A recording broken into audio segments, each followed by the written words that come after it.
hear something, okay, then it goes away. And somebody's thinking or talking about me, right? That's the same.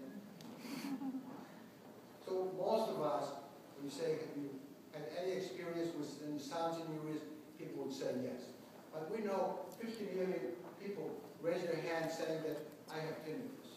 But what we know about that is that out of the 50 million, majority of them have a non-bothersome tinnitus. Meaning, I have tinnitus, but I don't hear it unless I listen to it. And I don't listen to it, intentionally so often, so it's not there. Right? Now, but we also know that we have about 50 million people who are significantly bothered by that. They need some help. They come, seek help. And then we have about 2 million people who are debilitated by tinnitus. Their life is totally ruined. They have also suicidal thoughts about that. It's really bad. So, why do you think we have people who have tinnitus here and they're not bothered by it? Then we have people who are here and here. We have the three groups. What separates?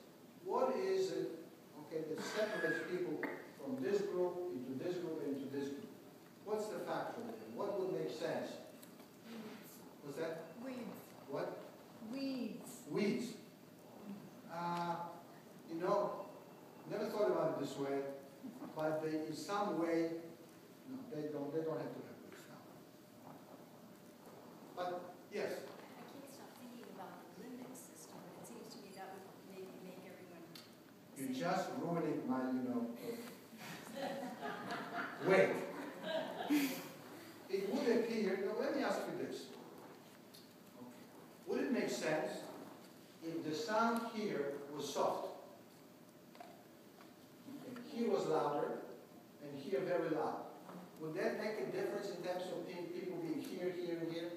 Would that make sense? Who is for the fact that that's what makes sense? Everybody.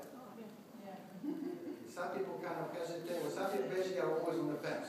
You don't want to commit yourself because who knows what he's going to say. Okay. Those are politicians. I'd rather be, a little bit here, a little bit there.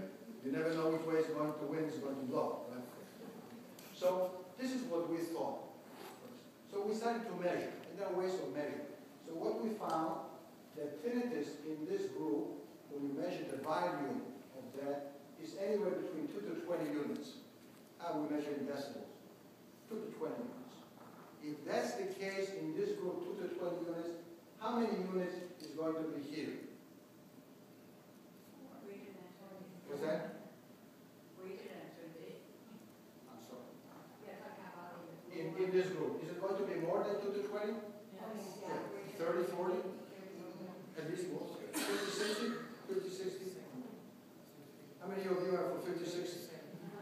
At least 1, 2, maybe? 3? This is what we find. Wow. What's up with that?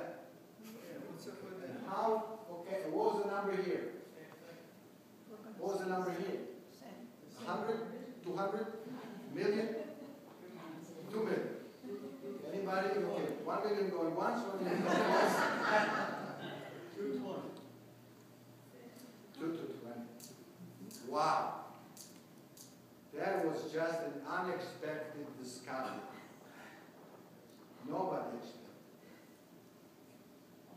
I didn't even expect that. Can you imagine? What a surprise that was. I'm just kidding. So yeah, that was very unexpected.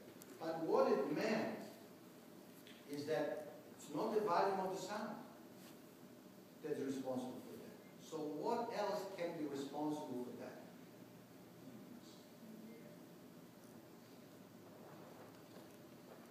How much attention we give to this. Right. If we give very little attention to it, we don't care about it, we are here. If we give more attention, we are here. If we give a lot of attention, that's the only thing that is in our brain then. We clear our brain from everything else, and the only thing we think about is this damn sound. And that what makes us do that is the limbic system. Thank you very much. Yes. So the limbic system is this our part of the brain that at one point decided that that sound is unwelcome. It's what is referred to as a predator-like event. It's sort of like a tiger in our brain. We always have to look at that because might jump on us. It's sort of like somebody was putting a gun to our head. We have to look at it all the time to make sure that it's not going to fire. That's how that sound is perceived by the limbic system. It's not because it's loud, but because there was an association that was made that sound is bad. Okay. Once the brain made that association, then we have to monitor this event. So, what do we do, okay, to basically get rid of this in something? We can change how the limbic system perceives this event, and we can also change how we hear the sound. Our sound perceived in the ear is going to be louder if we have a hearing loss than if we don't have a hearing loss. Why? Because imagine that I turn the lights off and I make this room very, very dark. And I bring a candle into this room. And I'm going to ask you, how bright is the candle on a scale from 0 to 10? 0, no bright at all, 10, very, very bright. What number are you going to give me? 10.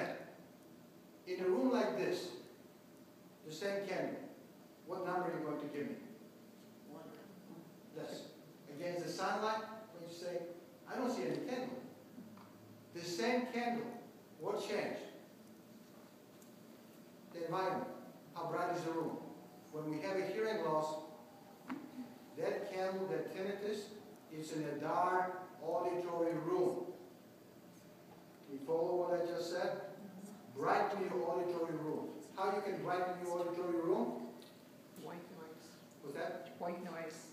White noise is one way. But if you have a hearing loss, what's the best way to brighten your auditory room? Everybody. With a hearing aid. Okay, so if you have a hearing loss, your tinnitus, the best thing to do is to get a hearing aid. It's going to help you with your hearing. It's going to prevent all the bad things that I mentioned before. Okay, and it's going to help you with your tinnitus. Tinnitus, if it's perceived to be that big, the limbic system has to look at it. If it's perceived to be that big, because you're brightening the auditory room, the limbic system is going to ignore it.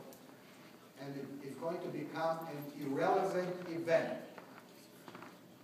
Even though it's there, but you're not going to pay attention to it. How is it possible? It's possible because we ignore a lot of things as long as those things are irrelevant. When I teach about this to other professional people, I refer to the fact that it's like, it becomes like your underwear. Is there 100% of the time? With most people, right? Right? Okay. How much do you know? How much are you aware that is there? 0 when you put them on, when you take them off. Okay. And after that, nada. Right? So, if we can shrink your perception, okay, how your limbic system looks at that, okay, it becomes an irrelevant event.